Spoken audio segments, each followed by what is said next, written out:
Hi everyone, welcome back to English Lab. I'm Leo. On this channel, you can follow real English podcasts to improve your listening and vocabulary in a natural way. And remember, you have a free PDF study guide for this episode in the description to help you go deeper. You've reached B1 level. You can communicate and understand movies. But suddenly, you feel stuck. The fast progress you had at A1 and A2 is gone. You're in the B1 plateau, and it feels like you're not moving. Today, we'll discover why this is actually a sign that you're doing something right, and most importantly, the specific strategy to break through to B2. Luis is here with me to explore this. Are you ready? Let's go!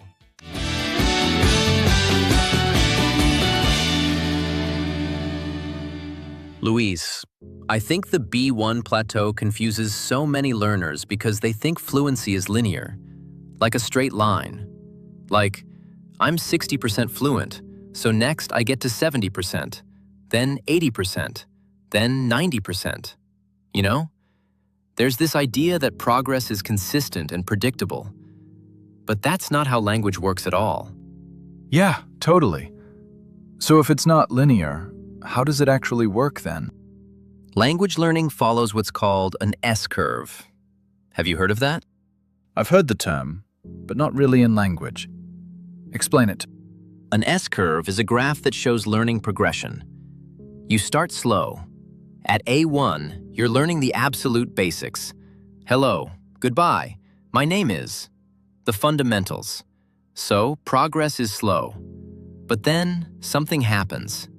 You break through into A2 and B1, and suddenly you're learning so much. New vocabulary, new grammar, new ability. The gains are rapid. You feel like you're flying. Every week you can do something new. Sure, that's the honeymoon phase, right? Exactly. That's the part people enjoy. That's when you feel like a language learner. That's when you have momentum. But then, around B1, you hit the top of that curve. And suddenly the gains slow down again. Not because something is wrong with you, and not because the method stops working, but because the territory changes. The territory changes how? At A1 and A2, you're learning to survive in the language. You're learning the most common words, the most basic grammar. You're learning to communicate basic needs. Where's the bathroom? How much does this cost? Survival language. And at B1, what changes exactly? Because people feel like they know the language already. At B1, you've already learned survival language. You can communicate basic needs.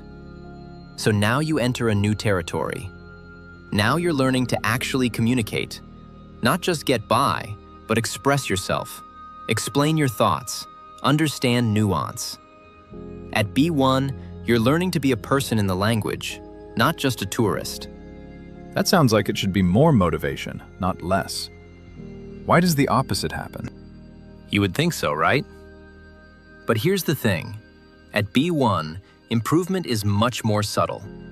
You're not adding 20 new words a week. You're developing depth with the 2,000 words you already know. You're learning 50 different ways to use the word make or get or take. You're learning idioms. You're learning cultural references. This is not dramatic progress. So it's more like invisible progress? Exactly. It's invisible. A learner gets used to dramatic progress.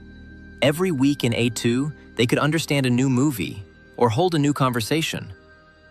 But at B1, they understand the same movie, but they get a little bit more of the humor. Or they understand the same conversation, but they pick up on the subtext. These are huge gains, but they don't feel like huge gains. So the plateau is psychological more than real in many cases. Partially, yes. The plateau is partly psychological. Your perception of progress changes. You're making gains, but they're not visible in the same way.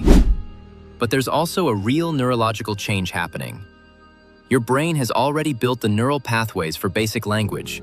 Now you're building connections for complexity, for nuance, for cultural understanding. This requires different effort.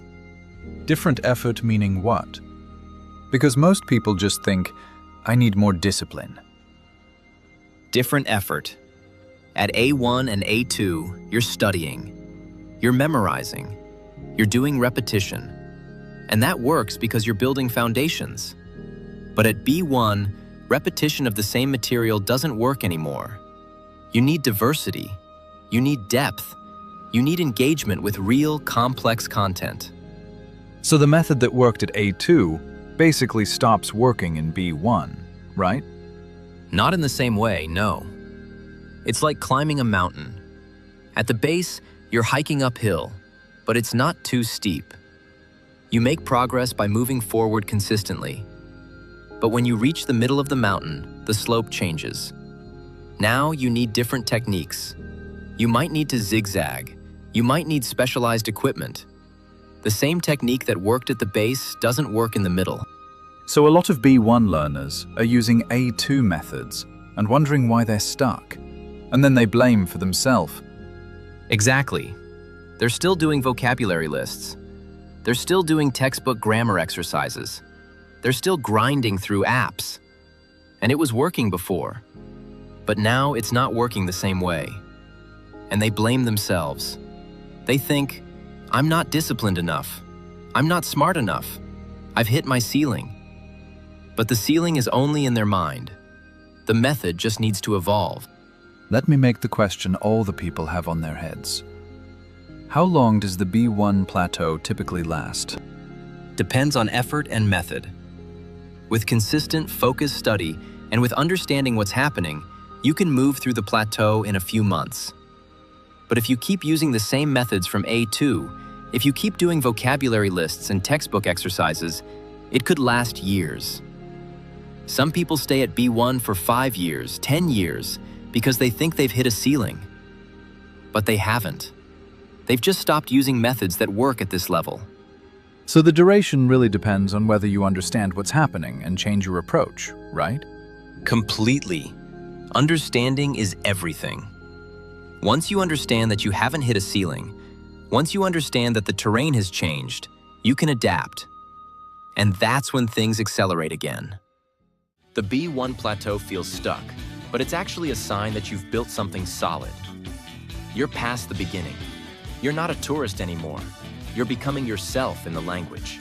That's progress. Download the study guide PDF in the description. It has all the vocabulary related to progression, specialization, and growth. It has questions to help you understand where you are and where you want to go. And it has strategies for moving from B1 to B2 with clarity and purpose. Subscribe to English Lab and turn on the notification bell. We're releasing new episodes every week about real language learning milestones, not just textbook topics. Now let's get back to Luis and discover your specific path from B1 to B2 and beyond. All right, we're back. You mentioned before that the method needs to evolve at B1, that it's like changing terrain on a mountain. I want to go concrete now. What specific strategies actually work at B1 that didn't really exist or matter at A2? Yeah, let's get practical. For me, the biggest shift is this: specialization. At A2, you study general English. You need broad vocabulary, basic grammar. You're studying English as a whole. But at B1, you need to go deep instead of broad. You need to specialize. Specialize how? Because that word sounds a bit abstract for a lot of learners. Let's say you love cooking. At a 2, you might have learned food vocabulary: apple, bread, chicken. Generic food words from the textbook. But at B1, if you specialize in cooking, you're watching cooking shows in English. You're following cooking blogs. You're in cooking forums in English. You're reading recipes. You're listening to cooking podcasts. So you're not just learning English. You're learning English in your interest area, right? Exactly. And here's why this works. First, you're motivated because you love the topic. You're learning about something you enjoy. Second, the vocabulary you learn is useful. You're not learning random words from a list. You're learning words you'll actually use when you think about cooking or when you talk to other cooking enthusiasts. Third, you're immersed in your interest in English, which is real usage, not artificial classroom English. What other examples do you see with your students? Any interest. Music. You follow musicians on social media. You watch their interviews. You read lyrics. You discuss music theory. Sports. You follow sports channels in English. You read match reports. You participate in fan communities. Business.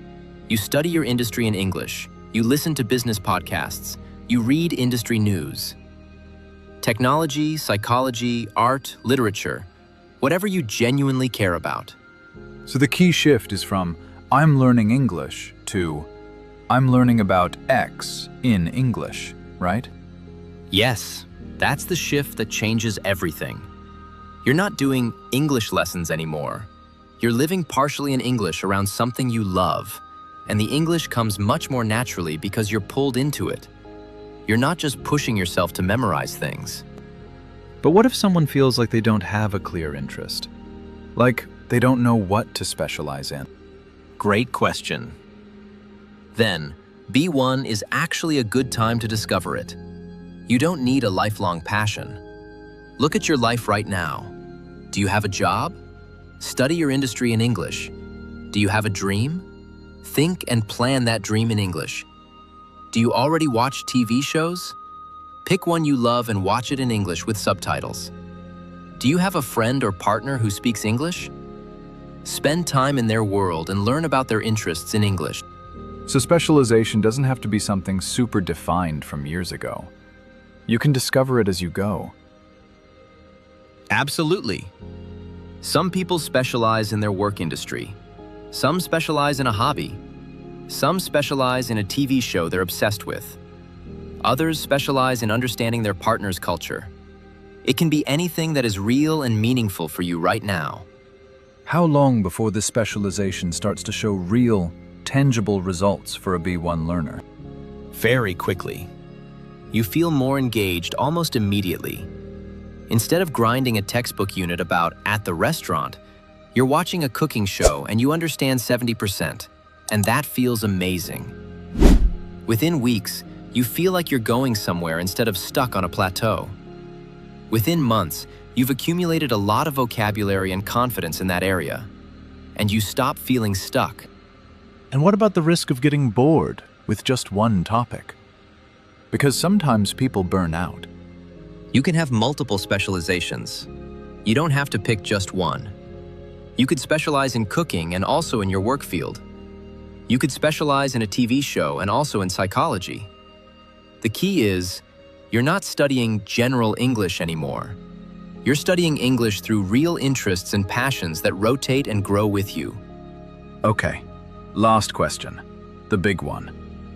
What's the biggest mistake people make at the B1 plateau? Two things. They quit, or they keep doing exactly the same thing they were doing before. They think the plateau means they're not capable. They think they've hit a natural ceiling. But the plateau just means the old method needs to evolve. You need to stop being only a student taking English lessons and start being a person who uses English. You need to take ownership. You need to say, this is my English now. It's going to reflect who I am. That's a really powerful distinction. It really is. At A1 and A2, you're learning English. You're a student. At B1, you transition. You're not just learning English anymore. You're learning to be yourself in English. You're using English to understand the world and to share yourself with it. That's the shift that matters. That's what gets you past the plateau. The B1 plateau is not a failure. It's not a sign that you're not capable. It's a threshold. It's the moment where you stop being a student and start being a language user. Fluency is not a percentage that goes from 0 to 100 on a straight line. It's an S-curve. It's periods of rapid growth and periods of deepening. Right now at B1, you're in the deepening phase. You're going deeper into complexity, nuance, authenticity. That's what takes you to B2 and C1 and native-like fluency. The study guide PDF has all the vocabulary, exercises, and most importantly, a guide to help you identify your specialization area and create a strategy for moving from B1 to B2. Download it and start building your English around what you love, not around what you think you're supposed to learn. And comment below. What's one interest, passion, or area you could specialize in English? What do you love that you could explore in English? Tell us. You might be just one hobby, one TV show, one passion away from breaking through to B2. Your specialization is waiting for you. Thanks for listening. Keep learning, keep growing. And remember, the plateau is just a platform for the next climb. I'll see you in the next English Lab episode.